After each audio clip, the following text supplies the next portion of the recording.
સંભાવનાના દાખલા આધારિત જે લેસન મેં ગઈકાલે આપ્યું હતું એ તમે લગભગ ગણ્યા હશે દાખલા અને આવડ્યા પણ હશે. હવે આપણે આનાથી થોડું આગળ વિચારીએ. અહીંયા બોર્ડ પર લખ્યું છે જો કોઈ ઘટના એ હોય તો તેની સંભાવના પીએ કહેવાય. એ ઘટના ન હોય તો એ ઉપર આમ ડેશ એટલે કે બાર લીટી વડે દર્શાવાય. તો સૂત્ર બને P of A બાર બરાબર શું એકમાંથી P A બાદ કરો.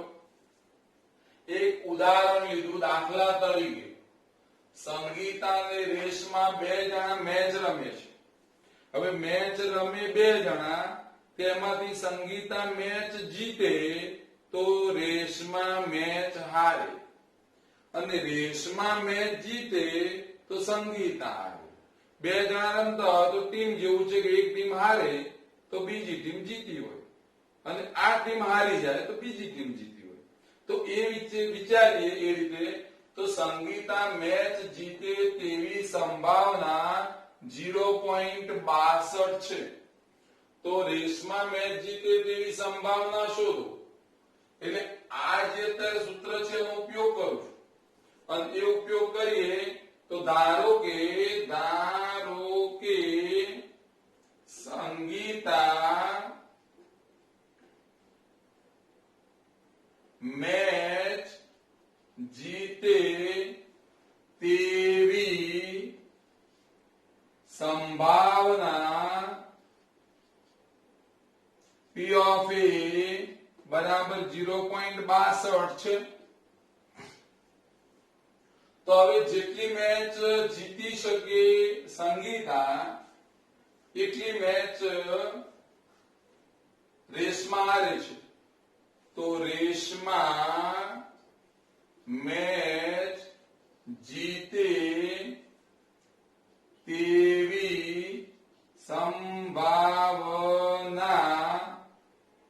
P of B તરીકે લઈએ તો 1 ઓછા P of A એટલે એકમાંથી એટલું બાદ કરો તો 1 ઓછા 0.62 તો જવાબ આવશે 0.38 આવે. જવાબ અહીંયા બાદ કરી આ રીતે થાય 1.00 ઓછા 0.62 અહીંયા 10 માંથી 8 આવે અહીંયા 9 આવે 9 માંથી 3 અહીંયા જતું રહે 0 એટલે 0 એટલે આ રીતે ભૂલ ના થાય ધ્યાન રાખજો. તો આ પ્રમાણે આવી ગયું. તો આ છે અત્યારે આ લખ્યો એ આવી રીતના પણ ગણી શકાય. બરાબર. હવે આપણે એક દાખલો છે બોર્ડ પર સમજાવું છું એ બરાબર જોઈ લો. સંભાવનાનો એમાં એવું છે એક સિક્કાને 3 વખત ઉછાળી 2 વખત ઉછાળવા વાળી વાત થઈ ગઈ છે. એક દાખલો ગણાયો હતો. હવે 3 વખત ઉછાળવામાં આવે તો પ્રશ્ન કેવો કોઈ 2 વખત છાપ મળે. વધુમાં વધુ 3 વખત છાપ મળે. ઓછામાં ઓછી 2 છાપ મળે તેની સંભાવના શોધો. પહેલી વાત આવી એક સિક્કાને તમે 3 વખત ઉછાળો તો પહેલા પહેલું તમને મળે શું તો H H H 3 વખત H મળે. 2 વખત H મળે અને 1 વખત T મળે. પછી આવે 1 વખત H મળે 2 વખત T મળે. ફરીથી બોલું 3 વખત H 2 પહેલી વખત H પછી T 1 વખત H પછી 2 વખત T. હવે પહેલી 1 વખત T મળે 2 વખત H મળે. 2 વખત T મળે અને 1 વખત H મળે. સમજતા છો 2H 1T 1H 2T. હવે થયું 1T 2H 2T H. હવે વાત આવી T H T આવું પણ મળી શકે ને.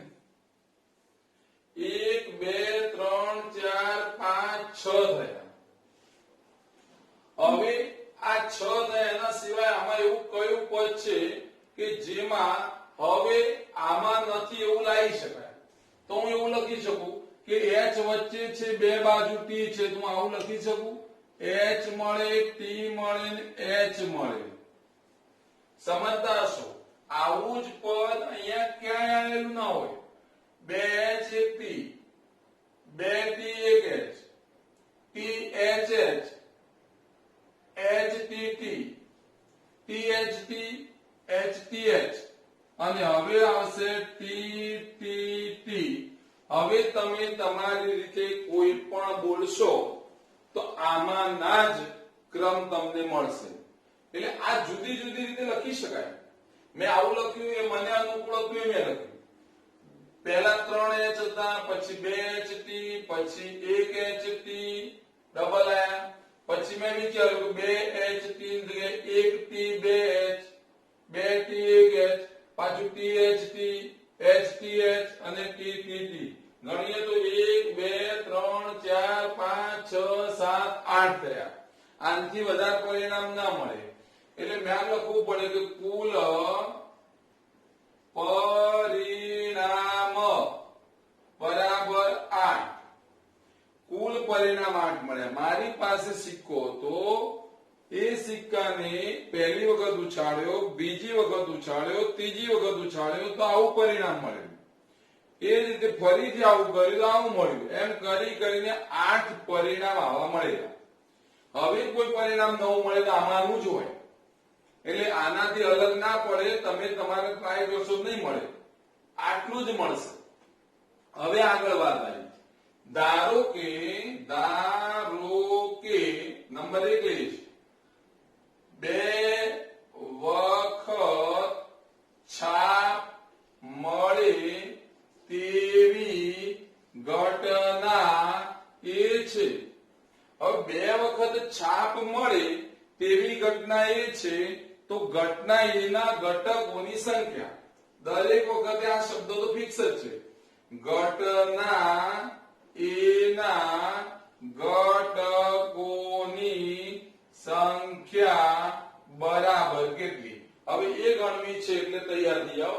ચલો કેટલા એચ છે તો કે 3. મેં લખ્યું છે 2 વખત છાપ મળે તો આમાં એક મળશે. આમ કરું છું એટલે 2 વખત છાપ મળે. આમાં મળતી નથી. આમાં 2 વખત છાપ મળે, આમાં 1 વખત મળે, આમાં 1 વખત મળે, આમાં 2 વખત મળે અને TTT માં મળે.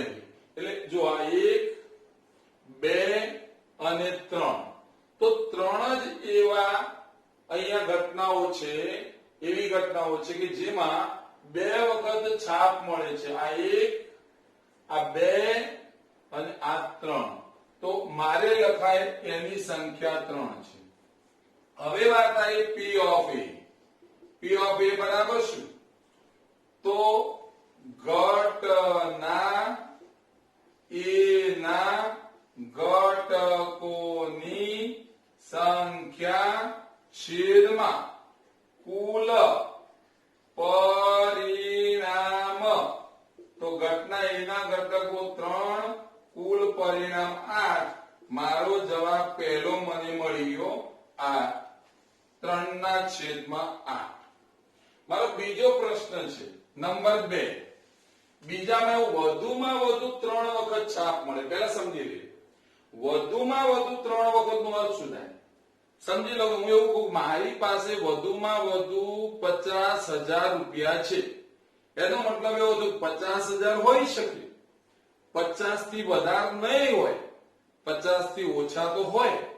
વધુમાં વધુ 50 નો અર્થ થાય 50 કે તેથી ઓછા. તો અહીંયા વધુમાં વધુ 3 વખત છાપ મળે એટલે 3 છાપ મળી શકે અને 3 છાપ કરતા ઓછી પણ મળી શકે. એટલે આ 3 છાપ માટે એક પરિણામ થઈ ગયું.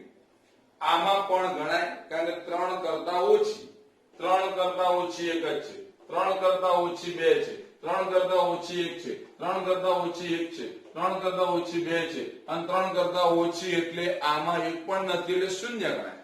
તો એ પણ ગણી શકાય. એટલે કહેવાનો વધુમાં વધુ 3 નો મતલબ 3 વખત છાપ મળે કાં તો એના કરતા ઓછી મળે, એમાં શૂન્ય સુધી ગણાય. એટલે આપણે લખી દઈએ કે ધારો કે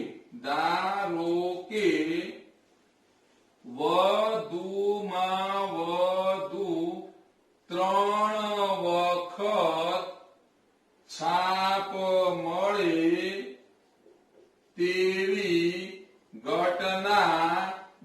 છે ઘટના બીના ઘટકોની સંખ્યા બરાબર કેટલી?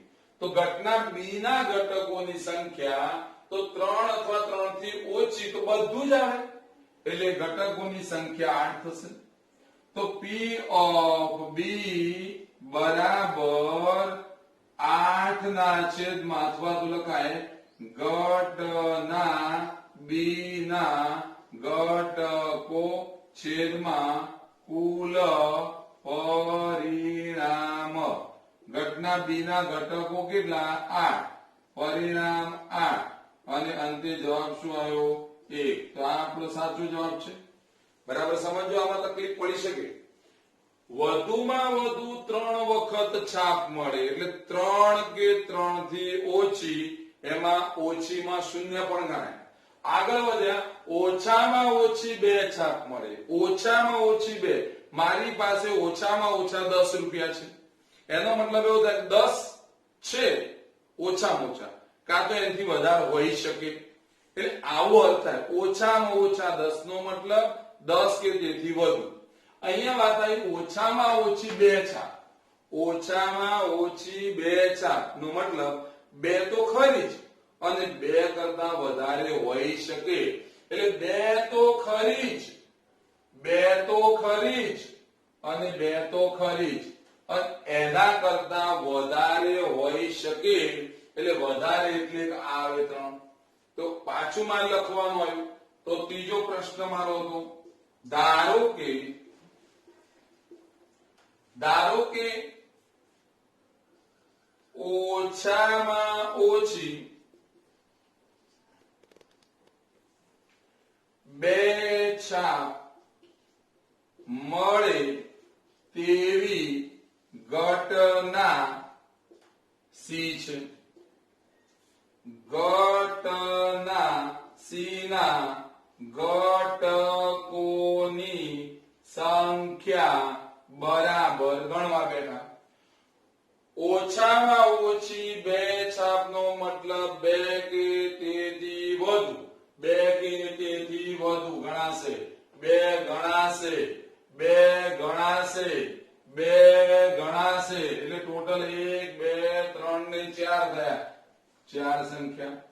તો હવે હું ડાયરેક્ટ જવાબ લખું છું. P of C બરાબર અહીંયા લખવું પડે, લખી દઉં. ચલો, ઘટના સી ના ઘટકોની સંખ્યા છેદમાં કુલ પરિણામ. ઘટના સી ના ઘટકો 4, કુલ પરિણામ 8, છેદ ઉડાડો તો જવાબ આવે 1/2. આ રીતે પૂર્ણ થાય. હવે કયા શબ્દો વાપર્યા છે એ પ્રમાણે દાખલો તમારે ગણવાનો રહેશે. પહેલા આ આવડવું જરૂરી છે. બરાબર. કેટલાક દાખલા સંભાવનામાં આકૃતિ પરથી કેવી રીતે સંભાવના શોધી શકાય એના વિશે બોર્ડ પર એક ઉદાહરણ ચોપડીનું મેં લખ્યું છે. કેટલુંક લખાણ માપ લખેલું છે, સમજાવી દઉં છું. પહેલા આ એક લંબચોરસ છે એટલે સમજી લેવાનું કે જંગલ વિસ્તારમાં લંબચોરસ ઝાડી વિસ્તાર છે.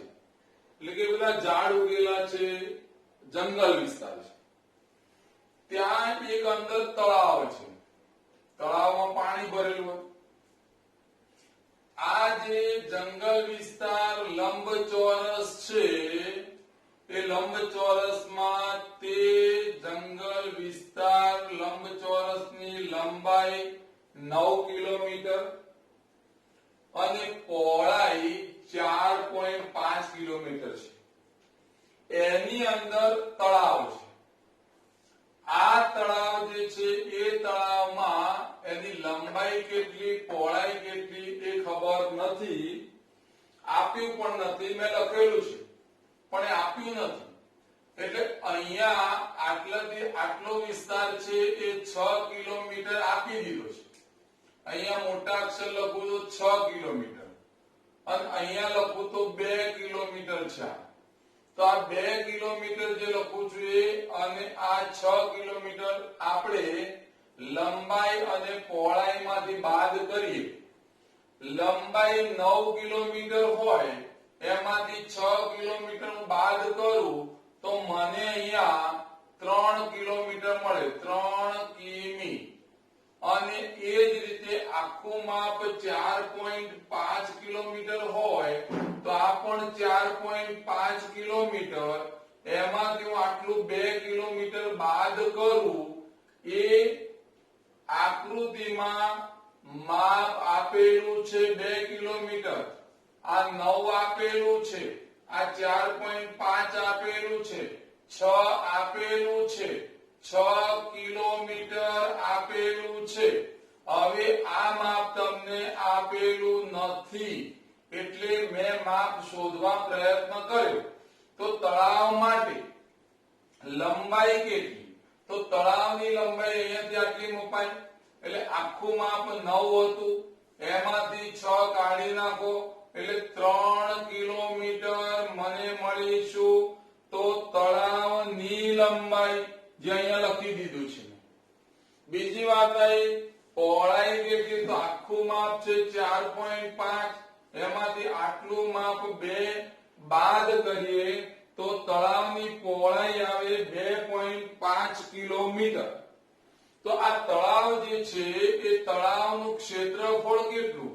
તો લંબાઈ ગુણ્યા પહોળાઈ 3 ગુણ્યા 2.5 કિમી એટલે મને જવાબ મળ્યો 7.5 કિલોમીટર સ્ક્વેર, જેને આપણે કહી શકીશું ચોરસ કિલોમીટર. હવે વાત આવીશું કે આ ઉપરની આકૃતિમાં એક હેલિકોપ્ટર બહારથી ક્ષતિને કારણે પડી રહ્યું છે. હવે તળાવમાં પડે તેવી સંભાવના શોધો, આવો પ્રશ્ન છે. તો કુલ પરિણામ કેટલા? તો કુલ પરિણામ લાવવા માટે મારા પાસે કુલ ક્ષેત્રફળ હોવું જોઈએ.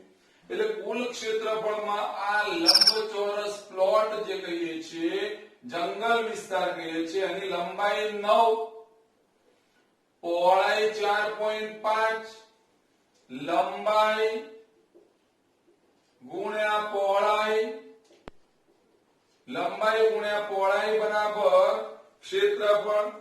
તો 40.5 કિલોમીટર સ્ક્વેર. આ મને મળ્યું ક્ષેત્રફળ, આ મળ્યું તળાવનું ક્ષેત્રફળ. સમજી ગયા હશો? આકૃતિ આપેલી છે, તળાવની લંબાઈ પહોળાઈ, જવાબ મળી ગયો.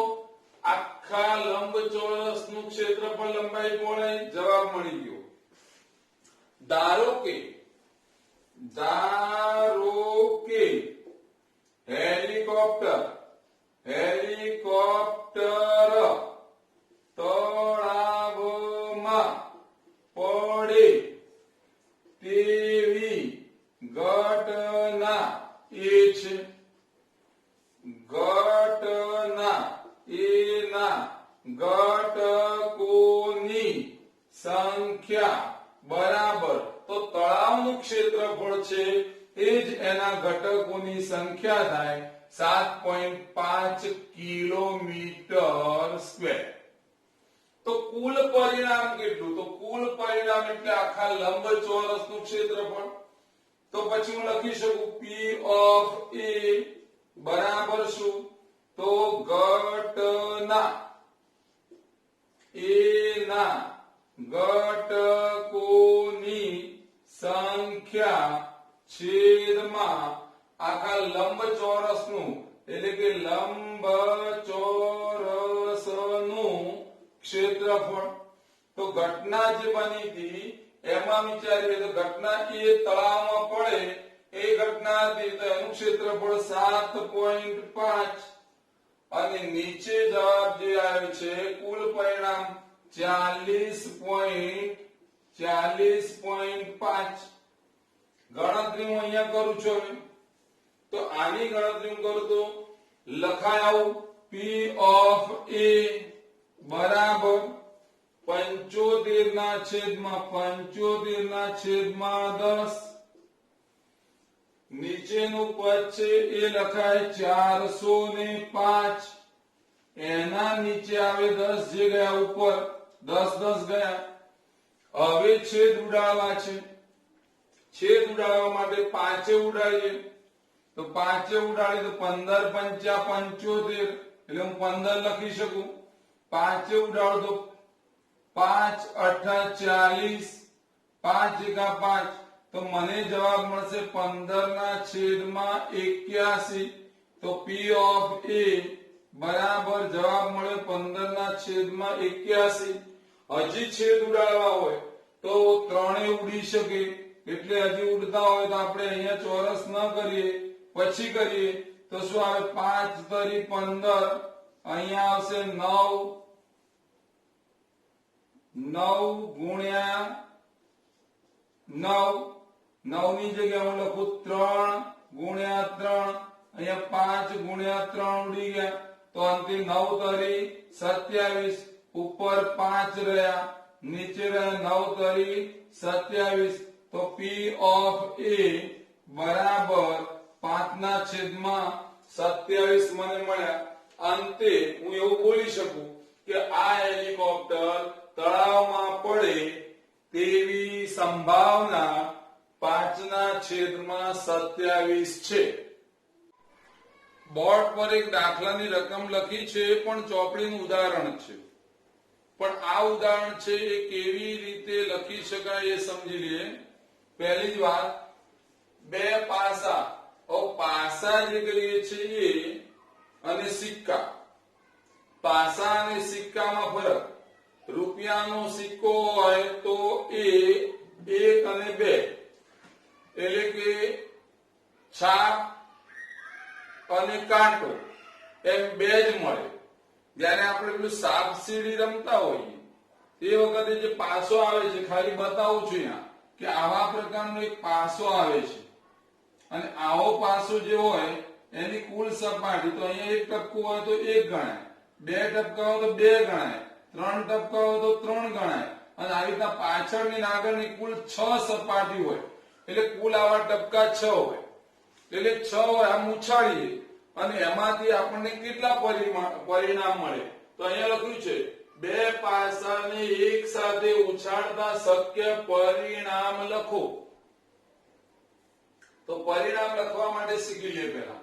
તો અહીંયા મેં 1 લખ્યું, 2 લખ્યું, 3 લખ્યું, 4 લખ્યું, 5 લખું છું.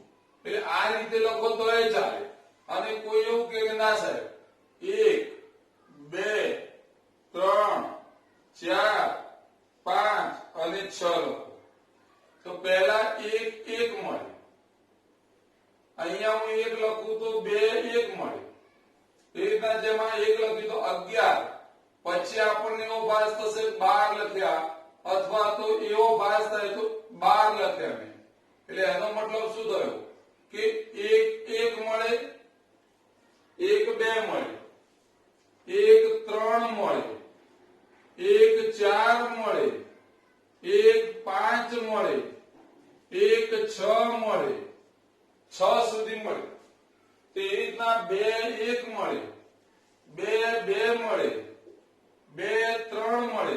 હવે તમને ખ્યાલ આવ્યો હોય તો ખબર પડી જાય 24 25 26 આવું કઈ લખાણ આવતું એવું લાગે છે.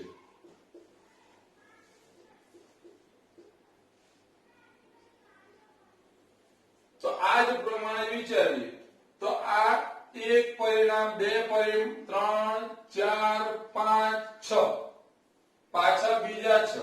હવે 31 32 એવું બોલાય નહીં. 3 3 3 4 3 5 3 6, 4 1 4 2, 4 3 4 4, 4 5 4 6, 5 1 5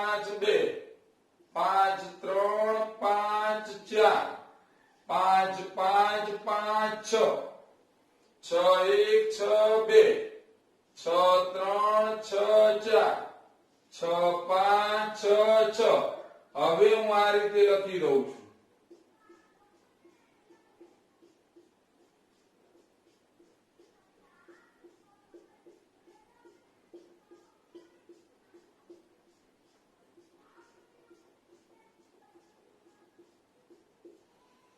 હવે જેટલા પરિણામ મળે એમાં જુઓ તો તમને ઊભી અને આડી લીટી જોઈએ તો આ 1 થી 6 હશે 1 2 3 4 5 6 મારો પહેલો પ્રશ્ન હતો શક્ય પરિણામ મેળવો તો શક્ય પરિણામ કેટલા મળ્યા તો અહીંયા લખો કુલ પરિણામ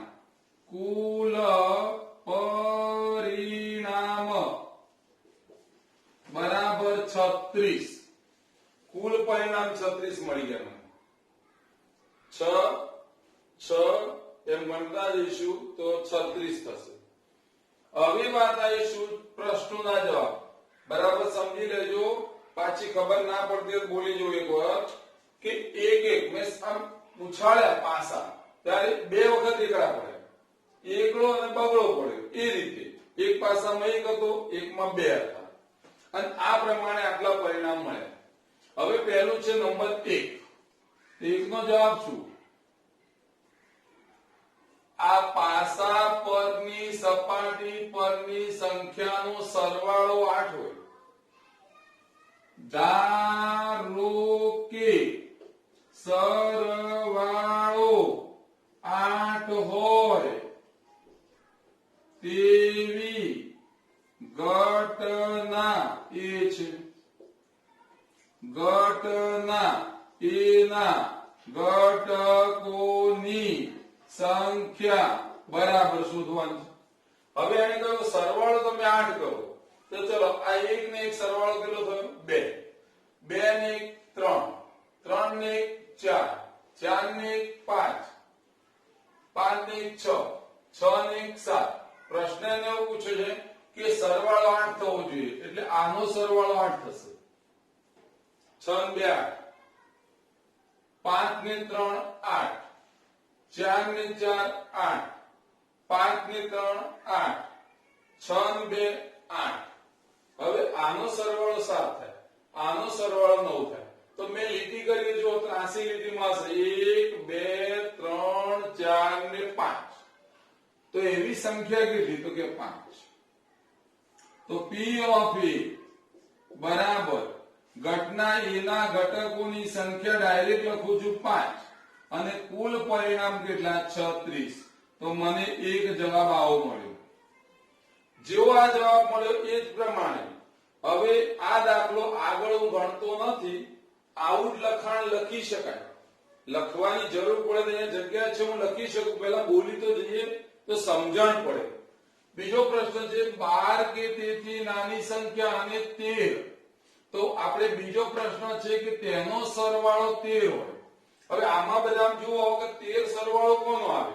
આનો તો હોય જ ન શકે આનો ન હોઈ શકે આનો ન હોઈ શકે છેલ્લામાં છેલ્લું આ છે 6 અને 6 12 થાય એનો મતલબ એવો થયો તો હું મોઢે બોલું છું જે લખતો નથી જે તમારે લખવાનું રહેશે ગમે ત્યારે તો હું બોલું છું એમાં પહેલું વાક્ય કહ્યું કે ધારો કે આ સંખ્યાનો સરવાળો 13 હોય તેવી ઘટના બી છે ઘટના બી ના ઘટકોની સંખ્યા કોઈ છે જ નહીં તો 0 આવી જાય અને ઘટના બી ના ઘટકોની સંખ્યા 0 આવે તો p કૌંસમાં b બરાબર શું તો 0 ના છેદમાં 36 આવો જવાબ આવશે બરાબર 0 આવશે મેં ફક્ત જવાબ લખ્યો બીજાનો મેં જવાબ લખ્યો આ બીજાનો જવાબ થઈ ગયો ત્રીજાનો પણ આ રીતે હું જવાબ લખું છું જે લોકોને આમાં સમજણ પડી ગઈ તો આમાંથી પડશે 12 કે તેથી નાની સંખ્યા હોય હું સરવાળો કરું એ 12 થવો જોઈએ કાં તો 12 કરતા નાનો થવો જોઈએ આનો સરવાળો 6 અને 6 12 આનો સરવાળો 11 આનો સરવાળો 10 આમ અંદર જતા જશો છેલ્લે સરવાળો 2 આવશે એટલે 12 કે 12 કરતા નાનો થાય એટલે બધી જ સંખ્યાઓ આવી ગઈ અને બધી જ સંખ્યાઓ આવે તો એને આપણે સંભાવના સી લઈએ એટલે પાછું વાક્ય બોલું કે ધારો કે આ સંખ્યાનો સરવાળો 12 કે તેથી ઓછો થાય તેવી ઘટના સી છે ઘટના સી ના ઘટકોની સંખ્યા બધા જ આવે એટલે 36 આવે કુલ પરિણામ 36 જવાબ આવશે 1 આ જ રીતે પાછું હું બોલે જ જઉં છું કે સરવાળો 5 કરતા નાનો હોય તો સરવાળો 5 કરતા નાનો એટલે શું? તો આ 4 ને 1 5 એટલે આ એક આવે 4 ને 1 5 5 થાય, આ પણ 5 થાય, આ પણ 5 થાય, આ પણ 5 થાય. જો એને કહ્યું હતું 5 કે તેથી નાનું તો આમાં લેવું પડે, પણ હાલ એવું કહ્યું નથી. સરવાળો 5 કરતા નાનો અને 5 કરતા નાનો એટલે આ આવશે, આ પણ આવશે, આ પણ આવશે અને અંતે આટલાથી આટલો ભાગ જ આવશે. જોઈ લો, કારણ આટલી સંખ્યામાં જુઓ આ સરવાળો 6 થઈ જાય, આ તો એનથી વધારે જ થવાનું. આનો સરવાળો 5 થશે, એક પદ આ આવી શકે તો અહીંયા આપણે આમ કરીને આમ લઈએ તો થઈ જાય. આનો સરવાળો 5 5 5 અને 5 તો એનાથી નાની સંખ્યાઓ આટલી ગણાય 1 2 3 4 5 અને 6. તો પછી શું લખાય? તો પાછું લખવું પડે કે સરવાળો 5 કરતા નાનો હોય તેવી ઘટના ડી છે.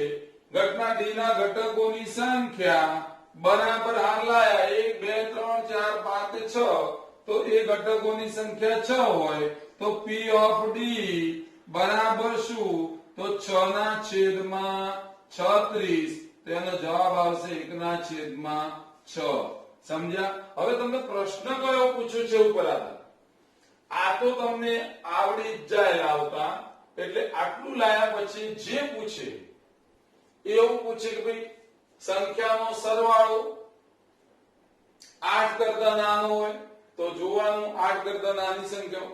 એને એવું પૂછ્યું પાછું કે આ સંખ્યાઓ સમાન હોય અને સમાન એવો પ્રશ્ન પૂછે. આમાં નથી પૂછ્યો, પણ સમાન હોય તો કઈ આવે? તો સમાનમાં જો 1 1 સમાન કહેવાય, 2 2 સમાન કહેવાય, 3 3 સમાન કહેવાય, 4 4 સમાન, 5 5 સમાન, 6 6 સમાન. તો આ આખી આ લીટી આવશે અને આ લીટી આવે તો એમાં પણ કેટલા 1 2 3 4 5 6 જવાબ આ રીતે આવશે 6 ના છેદમાં 36. બરાબર સમજી ગયા?